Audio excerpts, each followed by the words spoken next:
If you knew you were enough, what would your life look like? What would love look like? This is the Enough Factor broadcast, where we're redefining what makes you enough in life and in love. Now here's your host, Suzette.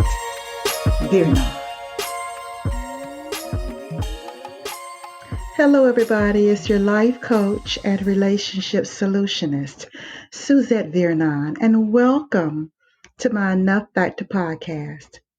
Our focus is healthy relationships, and I am so happy to be coming before you today. But first, I want to give a hearty welcome to the enough warriors out there who follow me from week to week. Hey, y'all. If you're new to the podcast, this is what I want you to know. My mission is to help you to redefine what makes you enough on your own terms by amplifying what I call 3 critical factors of enoughness. It's your voice, your value, and your vision. So you can experience life and love in a brand new, satisfying way. And so with every podcast episode, I endeavor to go deep underneath the skin, down deep to where the truth resides. Today, it's just me. And I want to talk to you about the realities of being Christian, single, and relationships. And I want to talk to you honestly because I feel like for whatever efforts are being made by churches, it's still not getting down to the real heart, soul need of many of the Christian singles out there, especially those of you past a certain age who are single because you're widowed, or you're single because you're divorced, or you're at a place in your relationships where it's complicated. Maybe you're separated and your divorce isn't final. And it's very, very difficult when scriptures are so black and white. What you hear preached is so black and white. And many times, if you're in a singles ministry, the people who run the singles ministry don't have life experiences that can truly speak to where you are. The reason I wanted to record this is because I found myself in that place after my divorce. You know, it's like you've had too much experience to be naive, but yet you're not in a relationship any longer. And many churches don't really have the tools necessary to deal with those in-betweeners. That you've been in intimate relationships, and now that you're not in one, you're being preached to as if you've never had sex before. You're being preached to as if the scriptures are not aware of the unique circumstances that you find yourself in. And so I'm going to be very, very honest and very, very candid about something that many people are suffering. They love God. They're committed to their church. They really want to live honorable lives. They really want to obey God. But this quote unquote flesh thing, this thing of being in this skin that has been touched, that has been handled, that has had orgasms, that has had experiences sexually and erotically, and now trying to put that genie back in the bottle doesn't work. I know of people who've tried to pray it away, who've asked God to remove the urges because they're finding it so problematic. And they sit in church under such guilt and such shame.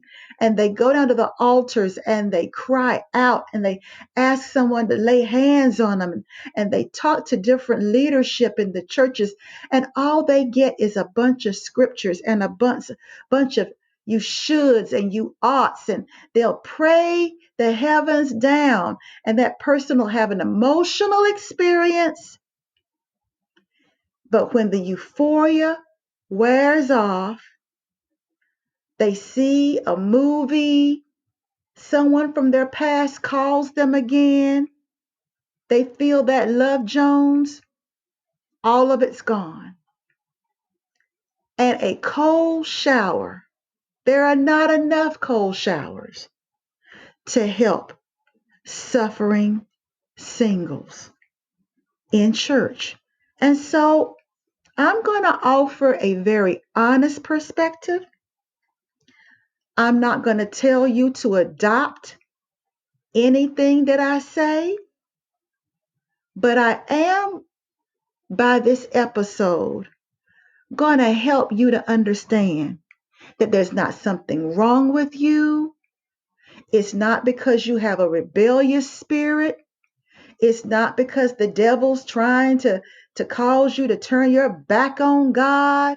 It's none of these things that have been anecdotally preached across pulpits and perpetuated in households, that instead of liberating you, you're just getting heaping helpings of shame and guilt and fear that have you so locked up inside that you don't even have the freedom to be intimate in your relationships, to allow it to just unfold organically. You're not comfortable in your sexuality. You're not comfortable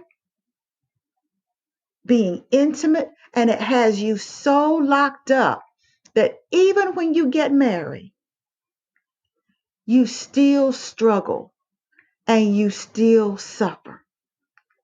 And so I'm hoping that by being honest, at least I can help you to not carry around this guilt, this silent frustration where you feel like you're an imposter, where you feel like you're failing God and you're walking around with so much guilt and you're telling people, I know better. But the truth is, as Maya Angelou says, when you know better, you do better. If you're not doing better, it's really because you really don't know better. And as a coach, a Christian coach, I subscribe to Christianity. And I coach single millennials, generation, Xers, baby boomers, and the like. And many of the women that I talk to are still struggling in the same wounded place. They've been going to church for most of their lives, but they still struggle in the same wounded place, and it never truly gets healed. They quote scriptures, they get hands laid on them, but yet they limp out those sanctified doors back into their lives where they keep feeling like they keep failing over and over and over again. And they're suffering with that sense of betrayal to themselves and betrayal to the God whom they serve. And so, if that's you, I want you to just open your heart and listen. I want you to open your heart and I want you to hear these words. God loves you. He loves you just the way you are. And nothing that you do surprises him. Nothing. Nothing catches him off guard. Nothing makes him ashamed of you. Nothing like that makes you disappoint him. He already knows who you are, and he made up his mind to love you a long time ago. Before you even lived your way to where you're at, he had already decided that you were worthy, you were worth it, you were more than enough. And he already knew something that he reminded me of. When I found myself in a sexually charged situationship that quite frankly I didn't want to be out of. I was so starved to be touched, to experience intimacy, that I did not want to be free of it. I enjoyed it. And I felt like because I chose to enjoy it, that I had to turn my back on God. He never turned his back on me. But I felt like if I was going to do this anyway and I was going to enjoy doing it, I was going to have to, shut him out so I could be free to do it. And the interesting thing was, I felt his presence even more while I was in that struggle or while I was in that season of experience than I had ever felt him in my whole life. And when I finally allowed there to be any kind of two-way talking, he said to me, I know you're just hurting. That was it. No scriptures, no shaming, no you oughts, no you're cursed, no you're rebellious. None of those things I was taught would happen. He said, I know you're hurting. If you weren't hurting, you wouldn't be doing what you're doing because I know you love me. I know you do. You're just hurting. And I'm willing to sit here and wait it out. And what ultimately started happening was I started sharing my heart with God. I started talking to him about the hurts.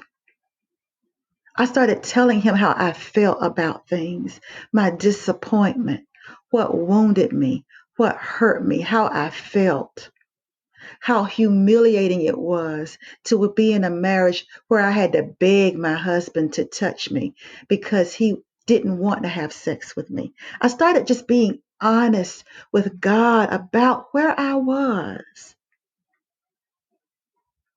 And we started communing with one another in the midst of what I was doing, that according to church and Bible references was sinful and awful and terrible. Yet the communion that I experienced with God during that time was so loving and so caring and so understanding that I had never experienced that ever, that being in the church world would never allow me to experience it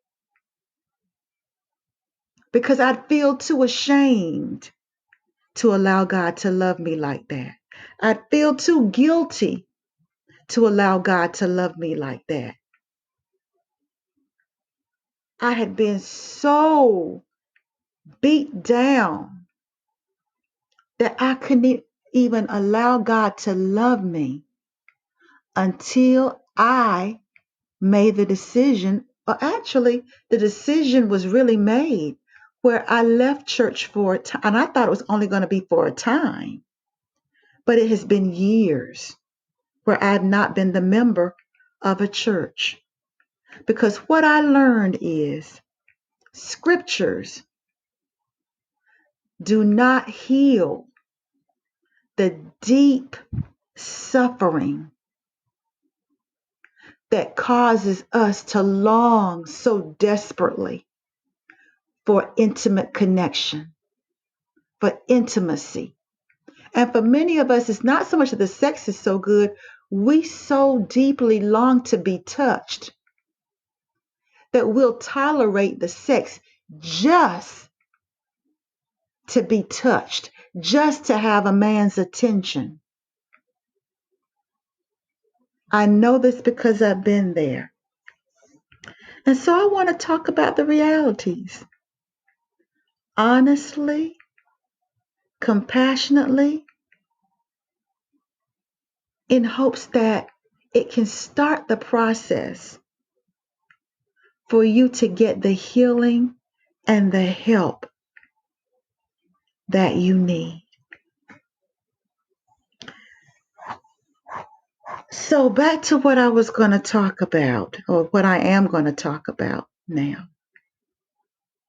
I'm going to talk about the realities of being Christian and being single.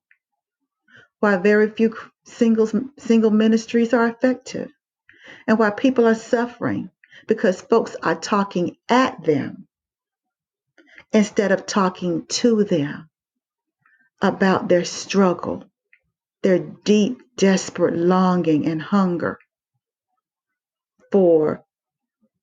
to be touched and for connection and for sexual love. The first reality that I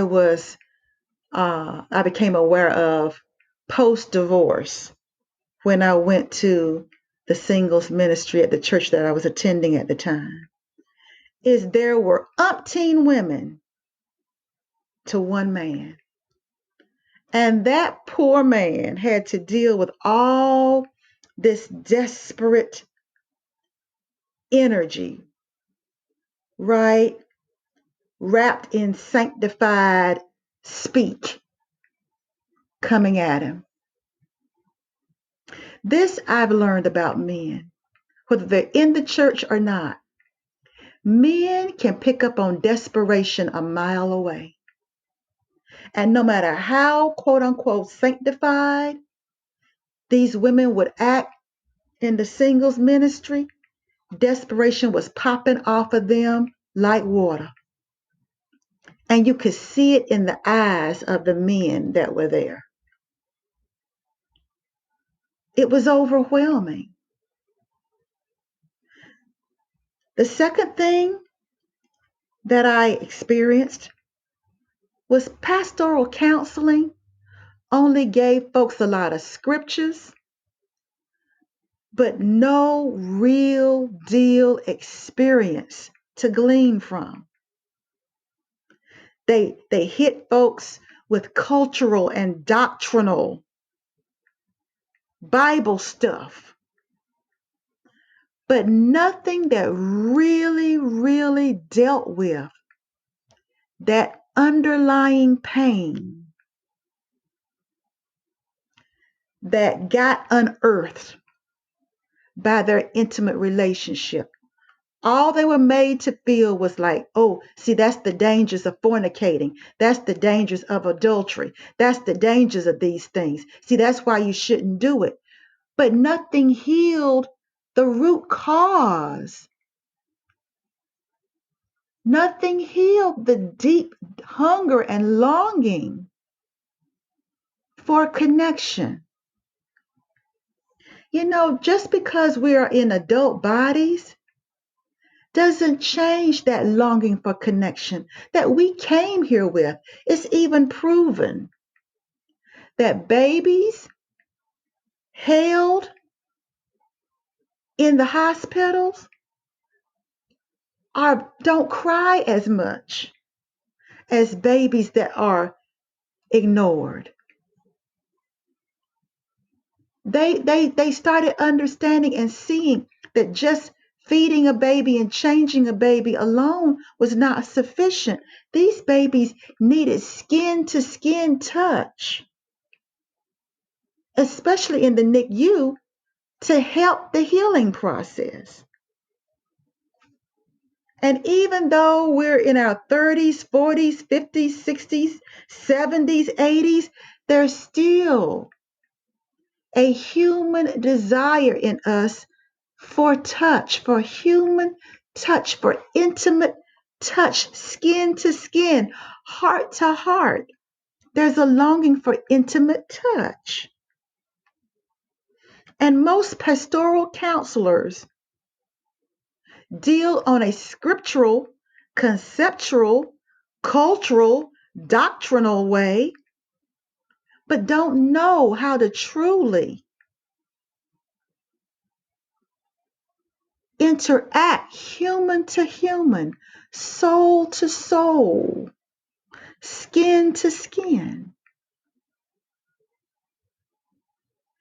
And a lot of these pastoral counselors are men. And men in power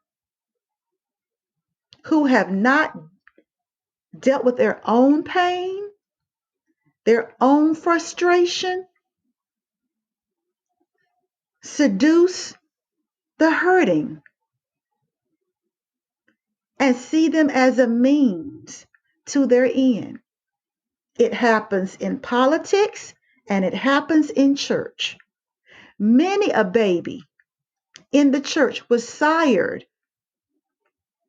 by a pastor, a deacon, a trustee, or some other man in the church that struggle with their sexuality. They struggle with the desires in their heart that have been amplified by pain that has not been dealt with. And so they use and abuse. Wounded people wound people, right? And yet the woman has to sit in the back of the church because her belly is growing. Her pregnancy is showing. And he can go right on still preaching, still directing the choir, still playing the organ.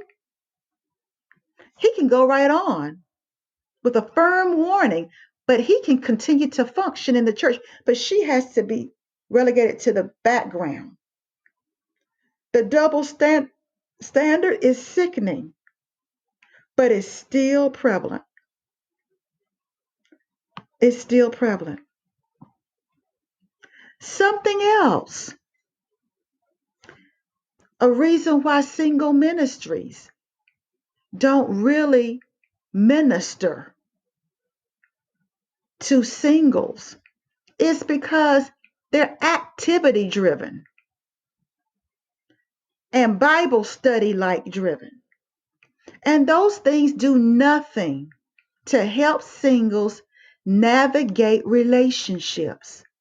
None of that helps them to heal their hurt and learn relationship skills. None of that helps them to see themselves different and to respond in relationships from an empowered standpoint. All activities do is try to distract you.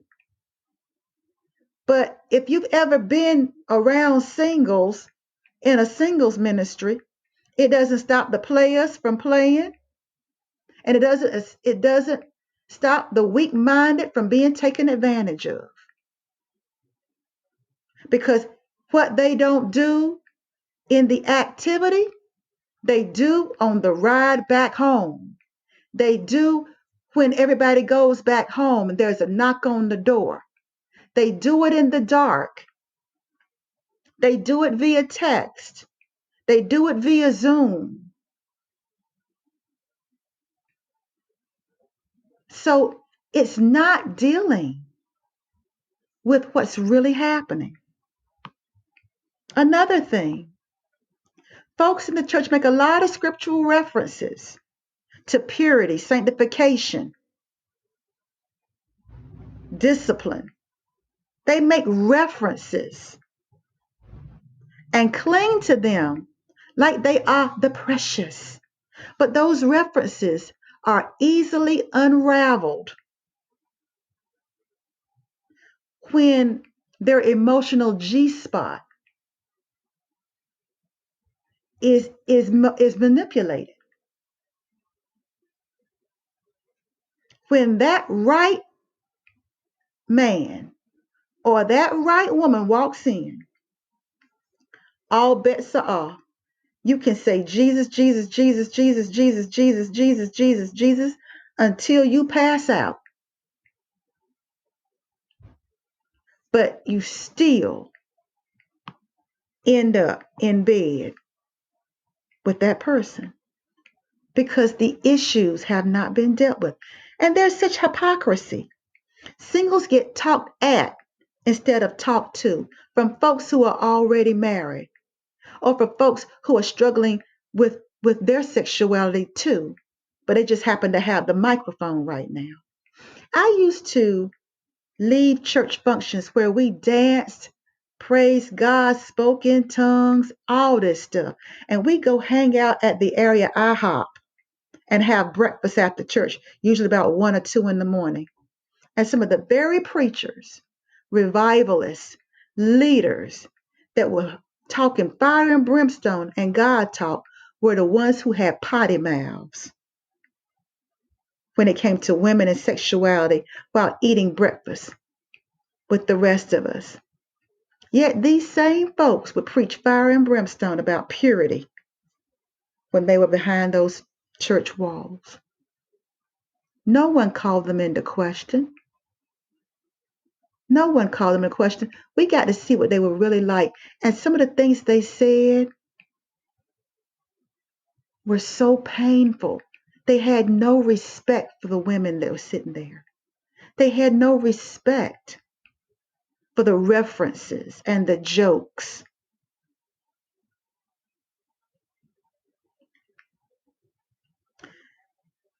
A lot of these single type ministries, or the lack thereof, perpetuate a fear of intimacy. They pray to God for a husband or a wife, but then they get them and they don't know how to be in a relationship with them. They have operated as singles in a realm of fear for so long of having sex that they cannot relax enough to allow true intimacy and connection to happen organically on their way to the altar. It's constant oopses. Oh God, I slipped. We shouldn't have done it. Shaming and blaming and begging God to please forgive them and try to help them to try not to have sex anymore with each other. Or we'll hurry the wedding date so they don't keep failing. You know, I've seen people marry folk they hardly even know so that they could have sex without guilt. It's awful. It's torture. It's torture on you and torture on the other person unless you have been given the grace to be celibate, the grace to wait until you're married. It's torture to constantly have to repent and feel like an imposter and deal with shame, constant shame, or not going to church at all. Not going to church at all because of the shame. Not going at all because of the shame. And I don't feel like that's a empowered life. To live in constant fear that you're going to have sex, you're going to fornicate, you're going to commit adultery, you're going to fall into some kind of sexual or some kind of immoral behavior. That's not freedom. That's not empowerment. That's not really being spiritually connected.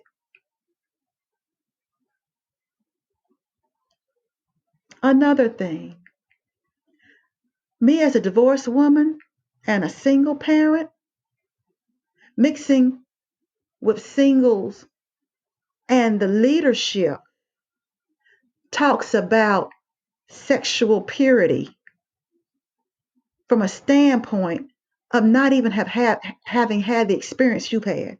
They're trying to tell you how to live, and they haven't come close to experiencing what you've experienced. They're trying to tell you how to keep your temple clean, how to stay pure before God, how to be godly. And I don't even know. They haven't even experienced what you've experienced. And you having to sit there and listen to them because they're the leader of the singles ministry. As if you can put that genie back in a bottle. How in the world can you come to people like that who are like talking robots, but don't even know how to handle the depth of what you're struggling with? And all they're doing is giving you a bunch of scriptures. And nobody's really talking about the real struggle. Nobody's really keeping it real. They're afraid that if they keep it real, that somehow or another it's going to give them a license to sin.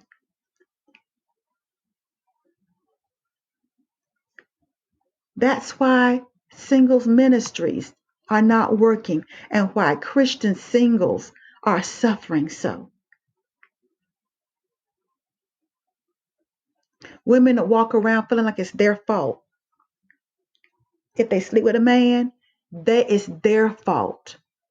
How dare they seduce a man of God?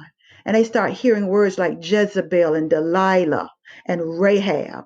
Well, no, they don't get the Rahab thing because at least Rahab, help to hide the men of God, right? But they get these other labels hurled from the pulpit, like they're the ones that seduce these men into sleeping with them.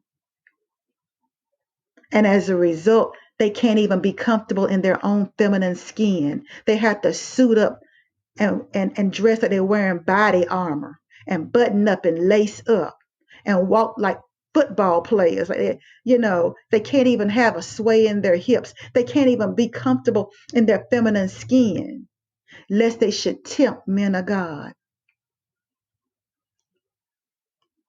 It's not freedom. It's not liberty. It's not empowerment. It's not walking in divine love and forgiveness when you've got to bear the brunt. It's like you're wearing a scarlet letter and you're sitting there in shame.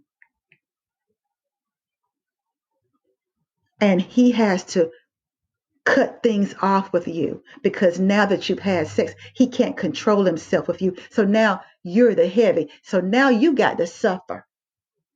He can go right on to the next woman, but now you've got to suffer with the package he delivered and deposited in your vaginal area, in your womb. Now you got to deal with what he deposited in your womb, and he delivered the package, and now he can go right on with his life.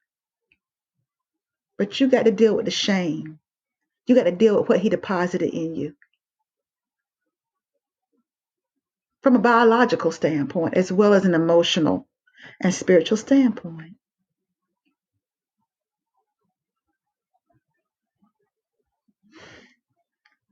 I've seen many women marry quote unquote men of God these men that could quote scriptures, these men that could preach you under. They marry these men and they're miserable because these men don't know how to be intimate. They don't know how to connect. They don't know how to be husbands. They don't know how to be partners. All they do is hurl a bunch of scriptures of why the woman ought to submit.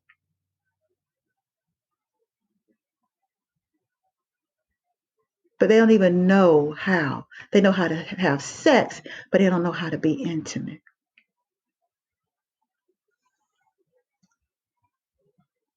And so the church has work to do. The church has work to do. The church needs truly credentialed and certified counselors and therapists and coaches that aren't going to just quote scriptures at folk and pray with them, but help them to unearth their hurt and to find their power. What I discovered is when I found my power as a woman, sex was of no consequence for me.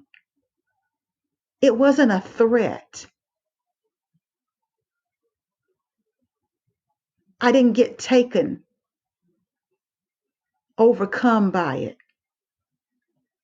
When I found my power, it didn't matter about the sex. If you weren't who I wanted in my life,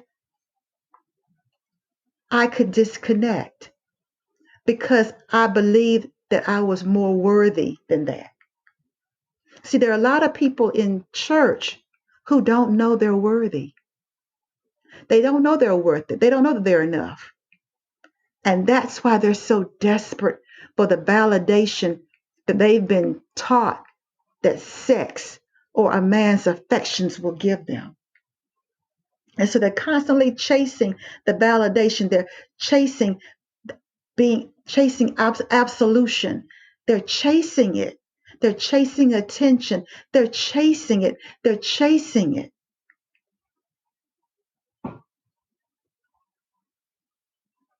And what their aphrodisiac is the attention that he's showing them. Those words that he's saying to them. He's connecting with their desperation to be enough. But here's the good news. You don't need a man for that. You don't need a man for that. There are therapists and counselors and psychiatrists and relationship coaches out there who really are equipped to help you heal your pain and to help you unlearn relationship skills that are not serving you, that are keeping you in bondage,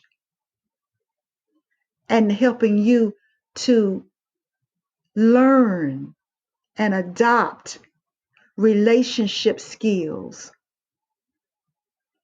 that can empower you in your relationships. I'm not telling you to stop praying. I'm not telling you to stop reading your Bible. I'm just telling you need Jesus and therapy. Because your issues go deeper. Your issues go deeper than just having hands laid on you. Your issues go deeper than just coming up to the altar for prayer. Your issues go deeper because I've seen many people I've heard many people who've told me that they've been praying to God that He would help them. And yet, here I am, the help. And they talk themselves out of receiving the help because it doesn't look like what they thought it would look like. or it doesn't cost what they thought it would cost. My thing I tell them is, you invested your way to where you are. It has cost you spiritually, emotionally, and monetarily to get where you are. And it's going to cost you that to get out of it. It didn't happen overnight. And so many times people want for free or what their health insurance will cover. But it's only one part of it. And so many times people stop therapy, they stop counseling, they stop coaching when they start feeling better. But what I've learned from going to a chiropractor is when the pain stops does not mean that you've corrected the issue. Unless you correct the issue, you are destined to experience the pain over and over and over again. That's why my Doing Love Differently program was built specifically to have two tiers, one that deals with unlearning and one that deals with relearning. There are two tiers. There's the unlearning part, finding out what you don't know about yourself and about relationships. And then the relearning part, replacing that faulty, toxic information with healthy truth.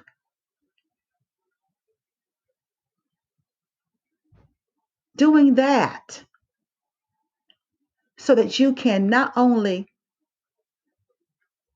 deal with the pain, but also correct the issue. And so, if you want to know more about the program, say so in the comments or send me an email. My information is in the show notes. Connect with me. Because the only thing worse than the suffering you've been through to this point is for you to have an opportunity to heal and correct what hurt you and you not take it. I'm offering you a pathway to healing. And just in case somebody tries to talk you out of it, I want you to know why you should give yourself the healing that your soul desires. It's because you're worthy. It's because you're worth it. It's because you're more than enough. Bye. You have just listened to the Enough Factor podcast with your host, Suzette Vernon. To get notified of new episodes or to dig deeper into today's topic, become a subscriber. And while you're at it, tell us how we're doing and what topics you're interested in. We appreciate your feedback and your reviews. Until next time, remember, you are worthy, you are worth it, you are enough.